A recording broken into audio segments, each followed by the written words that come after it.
Gentlemen, people of all shapes and sizes, welcome to the Music Professor. Hope you're having a wonderful start to your Tuesday. And now, it's time for today's Music Mania Minute.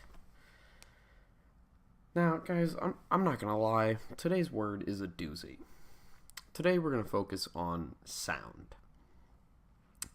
And sound is defined as waves that travel through a medium and then is heard and interpreted by a person's or animal's ear.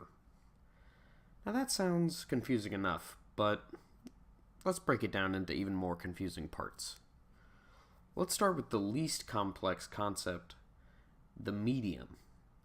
A medium for sound waves to travel through is something like air or water or another substance that is able to conduct sound. And now we're getting on to the more technical parts, the production of sound, sound waves, and hearing.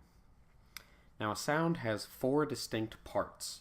It has the attack or propagation, decay, sustain, and release. Propagation or attack is the force that initially creates the sound. This could be a snap of my fingers, a pluck of a string, or even me starting to speak. To understand this next step, we must first understand what our science teachers taught us, that objects at rest tend to stay at rest. Now, air particles are no different when it comes to sound. So, decay is the natural process of the particles affected by that sound wanting to go back to the way that they were, or back to an equilibrium. Sustain is an instrument or some resonating body continuing the sound. So this could be the sound hole of a guitar or a cello. It could be actually the nasal passages for a singer, or it could be a concert hall. And release is fairly self-explanatory. It's the stoppage of sound. Now, the sound waves that we spoke about earlier is an oscillating or alternating process of two different occurrences, compression and rarefaction. Compression is the process of particles in the medium being forced together from the energy caused by the sound wave's propagation. Rarefaction is that exact opposite process.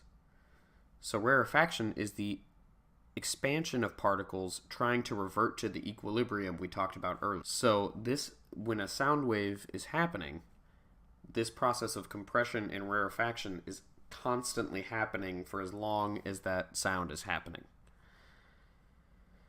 Now on to the process you use every day, every minute, and are using right now, hearing. The process that your ears are using right now to listen to my voice has a few steps to it also. The sound waves travel from whatever is making the sound through the air or whatever that medium happens to be, and to your outer ear, into the ear canal until they reach the eardrum, at which point the eardrum begins to vibrate and passes those vibrations into the middle ear bones or ossicles. These transfer the sound energy into the cochlea.